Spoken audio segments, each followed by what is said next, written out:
मेजवानी मेजवानी मेजवानी वदनी कवळ घेता नाम घ्या मेजवानीचे खमंग मेजवानी देशस्थ कोकणस्थ ग्रामस्थ समस्त सिकेपी मालवणी आगरी आणि कोळी मेजवानी मेजवानी मेजवानी व्हेज नॉन व्हेज चमचमीत झणझणीत कोशिंबिरी आणि चटणी जिभेला सुटलंय पाणी मेजवानी मेजवानी मेजवानी खमंग मेजवानी याला जेवायला.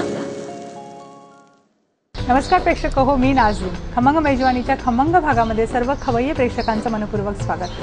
प्रेक्षक हो, उन्हाळा एवढा कडकडून आहे ना, आणि या अशा उन्हाळ्याच्या दिवसांमध्ये जर आपल्याला काही थंड प्यायला मिळालं, थंड पेय मिळालं किंवा थंड पदार्थ खायला मिळाला की सगळं वातावरणच अगदी थंडगार होऊन जातं आणि उन्हाची जाणीव जी असते ती एकदम कमी होऊन जाते. ही जाणीव कमी करण्यासाठी आम्ही आज असे काही थंडगार पदार्थ घेऊन पाहण्यासाठी या सोसायटीमध्ये आलेलो आहोत. आपण आलेलो आहोत खांदा कॉलनीमधील सेक्टर 1 मधील विघ्नहर्ता सोसायटीमध्ये, आणि इथे आपल्यासोबत असणार आहे पायल देशपांडे. ती आपल्यासाठी एक थंडगार पदार्थ बनवून दाखवणार आहे. काय आहे तो पदार्थ आणि कसा बनवायचा आहे ते आपण जाणून घेऊया. चला तर मग. हाय पायल. हाय, कशी आहेस? काय म्हणतेस? मी मस्त आहे. मजेत आहेस? हो. कशा चाललेत वेकेशन तुझे? खूप छान छान चाललेत. फक्त खूप उकडतंय. खूप उकडतंय. बरं, आपल्या प्रेक्षकांना तू आज कोणती रेसिपी बनवून दाखवणार? मी आज संडे डिलाईट म्हणून एक रेसिपी आहे, ती बनवते. एवढा खूप उकडणाऱ्या ह्याच्यामध्ये क्लायमेटमध्ये प्रत्येकाला घरी आल्यानंतर असं काहीतरी थंड थंड खावंसं वाटते. मग त्याच्यासाठी म्हणून ही रेसिपी केली आहे मी. तिचं आहे नाव संडे डिलाईट. Sunday delight. मग ही काय आईस्क्रीम पासून होणारा पदार्थ आहे? थंड थंड मला क्लिक झालं. आपण याच्यासाठी काय काय साहित्य वापरणार आहोत? ब्राऊन ब्रेड, रबडी, हे गार्निशिंगसाठी चॉको रोल आणि वेफी म्हणून आहे, sugar syrup, chocolate syrup, cherry, काजू, साजूक तूप, दूध आणि साखर. आणि याच्यामधला सर्वात जो मोठा घटक आहे जो आपल्याला रिफ्रेश करणार आहे तो म्हणजे आईस्क्रीम. वाव, म्हणजे आईस्क्रीम. आपण असं काहीतरी एक आईस्क्रीम डिलाईट छान असं थंडगार पदार्थ आज इथे बघणार आहोत. साहित्याची नोंद तुम्ही नक्कीच करून घेतलेली असणार आहे. खूप सोपं साहित्य आहे, पण आता कृती त्याची कशी आहे ते आपण जाणून घेऊया. काय करूया? सर्वप्रथम आपण ब्रेडला फ्राय करून घेऊया. याच्यावरती आपण ब्रेडला फ्राय करायचं. बरं, काय लावून त्याला फ्राय करायचं? तुम्ही बटर नाही तर साजूक तूप लावून फ्राय करू शकतो. ओके. पण बटर जर लावलं तर तो एक वेगळा फ्लेवर येतो. ओके. असा तुपकट लागतो. मग त्यापेक्षा तुम्ही जर साजूक तुपाचा वापर केलात तर तो त्या आईस्क्रीमच्या फ्लेवर मध्ये पूर्ण मिक्स होऊन. ओके. बरं, आता सर्वप्रथम आपण कसं काय करायचं? पहिले ब्रेड घेऊया. ओके. अच्छा, हे तू ब्राऊन ब्रेड जे घेतलेले आहे त्याच्याऐवजी आपण नॉर्मल ब्रेड पण वापरू शकतो. बरं, आता याचं काय करू? ब्रेड घेऊन आपण पहिले याचे जे साइड्स आहेत ते कट करायचे. ओके.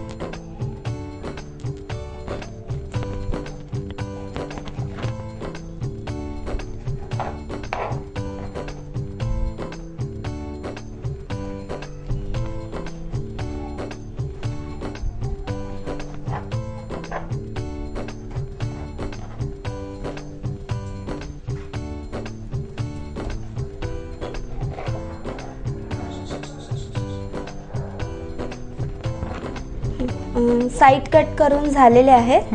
आता फ्राय करूया ब्रेड. आता आपल्याला असा हा ब्रेड मिळेल. ओके. सो आपण तो फ्राय करू. पूर्ण असाच फ्राय करायचा? नॉर्मल तूप लावून थोडंसं. ओके. दोन्हीकडून तूप लावायचे. म्हणजे मला इथे प्रेक्षक आवर्जून सांगण्यासारखी गोष्ट अशी वाटते की हिने इथे आपण ब्राऊन ब्रेड घेतलेला आहे. म्हणजे जर तुम्ही खूपच हेल्थ कॉन्शियस असाल तर तुम्ही ब्राऊन ब्रेड घेऊ शकता. अदरवाईज जो नॉर्मल आपला व्हाईट ब्रेड मिळतो तो सुद्धा आपल्याला चालेल. ओके. आणि हे आपण दोन्हीकडून तूप लावून व्यवस्थित भाजून घ्यायचे. किती ते कडक करायचे आहेत का आपल्याला? थोडेसे क्रिस्पी व्हायला पाहिजे. ओके. ते थोडेसे कडक आणि क्रिस्पी असे व्हायला पाहिजेत. तोपर्यंत आपण व्यवस्थित त्याला फ्राय करून घेऊया. आणि मी याचे 4 तुकडे पहिलेच केले नाहीयेत. बरं. कारण की जेव्हा आपण हे करू तेव्हा एक एक सिंगल पीस उचलून त्याच्यामध्ये परत फ्राय करायला ते अवघड जातं. मग त्यापेक्षा आपण पहिले फ्राय करून घेऊ आणि त्याच्यानंतर कट करूया. ओके. मग हे पण असं एक अजून एक तुम्ही तसे पण तुम्ही करू शकता. पण जर तुम्ही to be on the safer side केलं तर ते पूर्ण आधी फ्राय करून घ्या आणि त्याच्यानंतर त्याचे 4 पीसेस करू शकता. आता गोल्डन ब्राऊन झालाय. हो. आपण काढून घेऊ. बरं.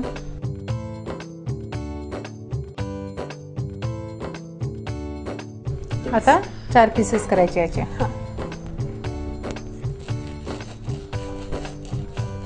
असा क्रिस्पी असा आवाज येतो, म्हणजे ते व्यवस्थित झाले.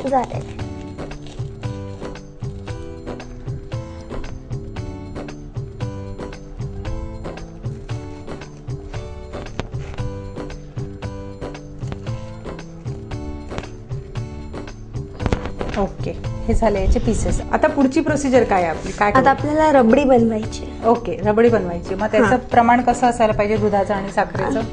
कसं 2 कप जर दूध घेतलं तर 1 कप पर्यंत असं आटवायचं आणि त्याच्या चवीनुसार साखर घालायची. म्हणजे आता कुणाला जास्त गोड आवडतं, कुणाला नाही आवडत, मग त्याच्या हिशोबाने तुम्ही साखर घालू शकता. बरं, पण ते दूध पूर्ण आटल्यानंतर साखर घालायची, नाहीतर मग दूध आटत नाही.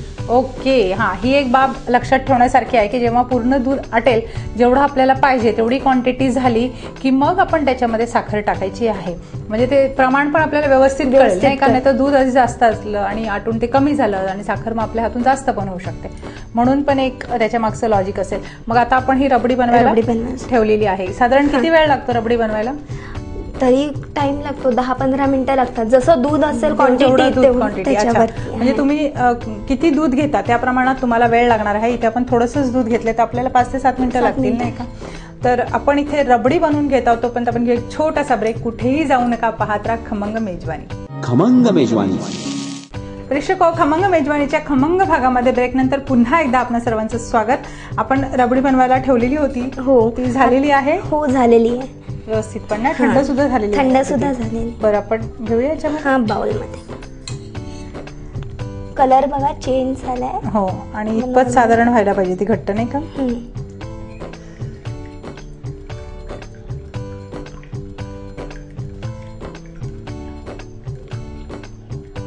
ही अशी एकदम जाड अशी रबडी झाली पाहिजे.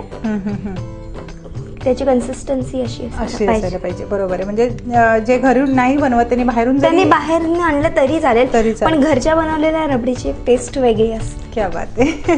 त्याच्यात आपल्या हाताचा स्वाद असतो, नाही? म्हणजे घरी तुम्ही जर बनवली तर त्याची चव तुम्हाला वेगळी लागणार आणि रेडीमेड जर आणली तर त्याची ऑफकोर्स वेगळी लागणार. आता आपण काय करूया पुढे? ही रबडी पण आपली झालेली आहे रेडी. आता काय करूया? ब्रेडचे काप झालेले आहेत. आता आपण डेझर्ट सर्व कसं करायचं ते बघू. ग्रेट.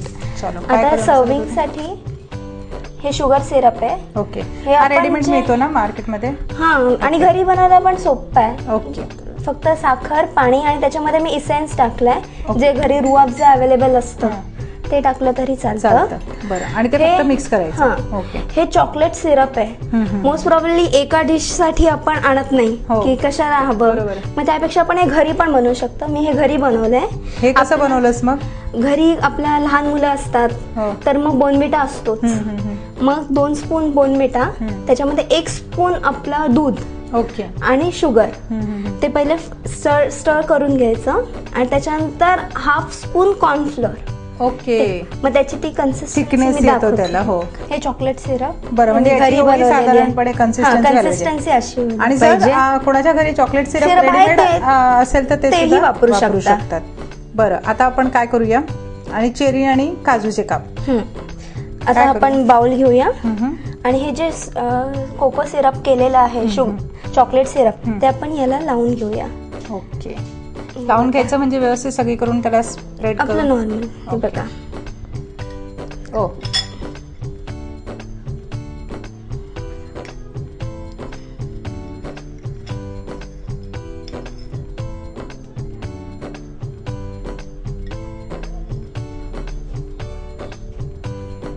हे असं पण सगळीकडे. ओके, लावून घ्यायचं त्याला व्यवस्थित. मग हे आपण शुगर सिरप घेऊया आणि याच्यामध्ये हे जे आपण फ्राय केलेले ब्रेड आहेत, ओके, ते डिप करूया. अच्छा, ते शुगर सिरप मध्ये पूर्ण डिप करायचे.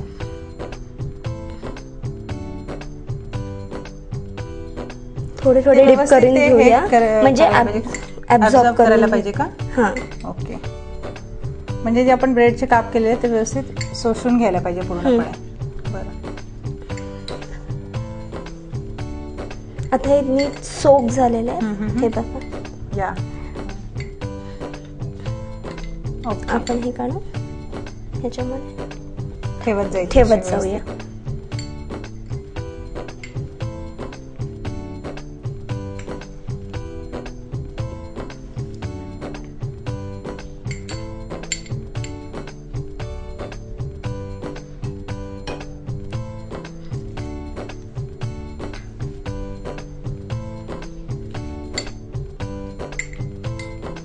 आपण काढून त्याच्यावर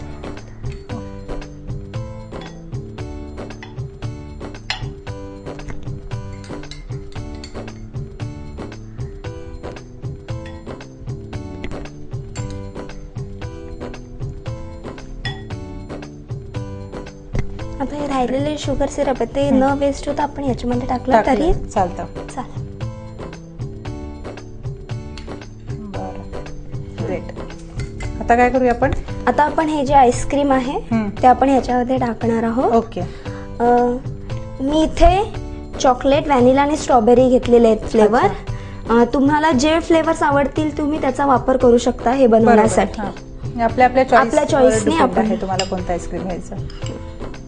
हे मी आईस्क्रीम याच्यामध्ये असं ओके, असेच ठेवायचे. हा, नॉर्मल. ओके.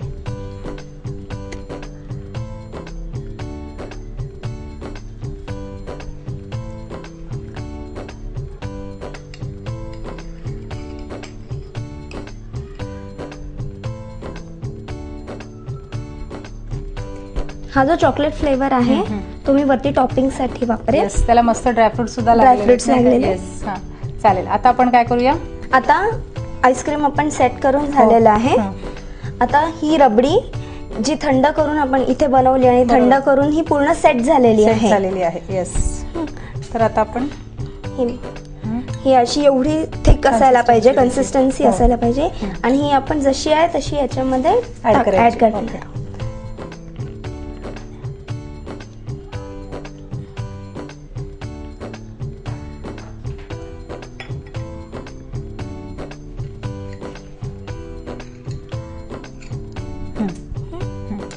एवढी टाकायची, एवढे थोडेसे ब्रेड क्रम्स आणि हे सगळं दिसायला पाहिजे. ओके. आता याच्यानंतर हे जे टॉपिंग साठी ठेवलेलं आपण आईस्क्रीम ते आपण त्याच्यावर वरती ठेवू. ओके. वाव, क्या बात आहे. आता ह्याच्यासाठी परत हे जे चॉकलेट सिरप आहे त्याने वरती गार्निशिंग साठी आपण यूज करू.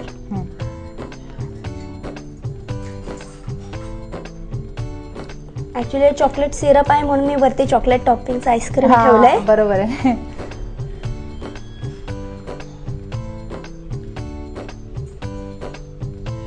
व्यवस्थित अशी स्प्रेड करून घ्यायची पूर्ण त्याच्यावर ना. त्याचा पण एक वेगळा फ्लेवर येत असेल ना चॉकलेटचा मस्त. ओके. आता आपण काय अजून काय याच्यामध्ये ऍड करायचे? आता आपण ड्रायफ्रुट्स. ओके. बरं, इथे तू ड्रायफ्रुट्स काजूच घेतलेले आहेत. आपल्या चॉईसने आपल्याला जे पाहिजे ते तुम्ही घालू शकता. आपण जर किशमिश घेतले आणि ते फ्रीजर मध्ये सेट करण्यासाठी ठेवले तर थोड्या वेळाने ते सगळं सोक करून घेतं, तर ते फुगतात, मग ते टेस्ट चांगली लागत आहे. म्हणून जास्तीत जास्त किशमिश अवॉइड करा. येस.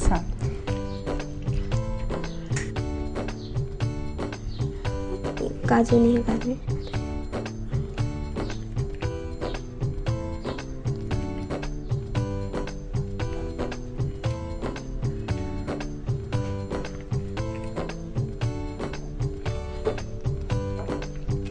चेरीज पण आपण ऍड करायचे का आताच?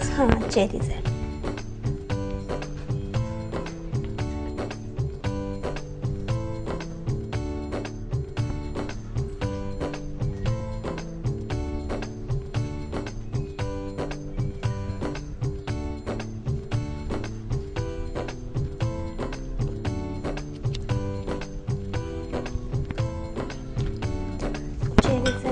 आता मी चॉको रोल आणि वेफी घेतलेत अजून अट्रॅक्टिव्ह बनवण्यासाठी. हे चॉको रोल आहेत, ते मार्केटमध्ये इझिली अवेलेबल असतात. आणि हे वेफी बिस्किट पण मिळतात.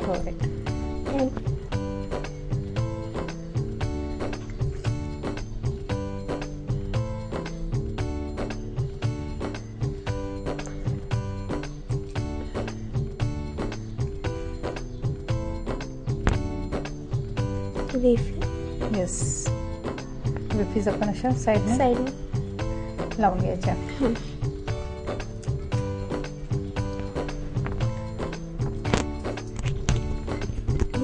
खालती डेकोरेशनसाठी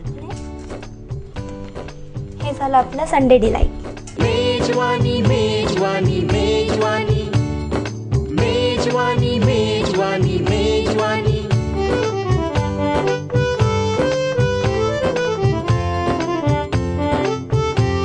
मेजवानी, खमंग मेजवानी. हे झालं आपलं संडे डिलाईट रेडी. येस, हे संडे डिलाईट रेडी झालेलं आहे आणि खूप छान दिसते नाही, ते दिसायला पण एकदम अट्रॅक्टिव्ह आणि रिच वाटते ती रेसिपी एकदम. म्हणजे तुम्ही त्याच्यावरती काजू सुद्धा लावलेले आहेत, चेरी आहेत आणि सगळे फ्लेवर्स त्याच्यामध्ये आहेत, त्याच्यामुळे त्याच्यामध्ये एक रिचनेस आलेला आहे त्या डिशला. छान. आता तुम्ही टेस्ट करून बघू शकता. ऑफकोर्स आता पूर्ण ती रेसिपी तयार झालेली आहे, म्हणजे आता मी तो टेस्ट करून बघू शकते.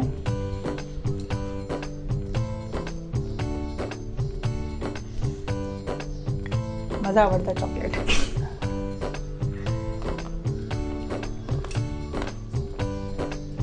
खूप छान झाली. ब्रेडचे जे पीसेस आहेत ना ते सुद्धा छान लागतात, त्यामध्ये तो एक त्याचं पूर्ण ॲब्झॉर्ब केल्यामुळे सगळे फ्लेवर्स त्याच्यामुळे आलेले आहेत. खूप छान झाली. ते प्रेक्षक घरात जर पाहुणे येणार असतील तर तुम्ही झटपट हे त्यांना एक देऊ शकता की छान जेवल्यानंतर छान थंडगार असं काहीतरी द्यायचं असलं तर तुम्ही छान हे त्यांना सर्व करू शकता. पायल, खूप छान रेसिपी दाखवलीस तू. म्हणजे एवढ्या उन्हाळ्यात खरंच तू असं काहीतरी गारवा दिलास आम्हाला. आणि खूप छान. प्रेक्षक जर उन्हाळ्यात तुम्हाला असं थंड व्हायचं असेल तर तुम्हाला ही रेसिपी नक्कीच करायला पाहिजे आणि हे खायला पाहिजे घरात. पण एवढी छान रेसिपी दाखवल्याबद्दल मी तर तुझे आभारी आहेच. पण तुम्ही माझ्याकडे येऊन माझी रेसिपी बघितलीत त्याच्यासाठी मीही तुमचे आभार मानते. खरंच. पण आम्ही तुला असंच जाऊन नाही देणार, एक छोटीशी भेटवस्तू तुझ्यासाठी. थँक्यू. Bye bye. प्रेक्षक पुन्हा भेटूया खमंग मेजवानीच्या पुढच्या भागात नवीन रेसिपीसोबत, नवीन गृहिणीसोबत. तोपर्यंत बाय.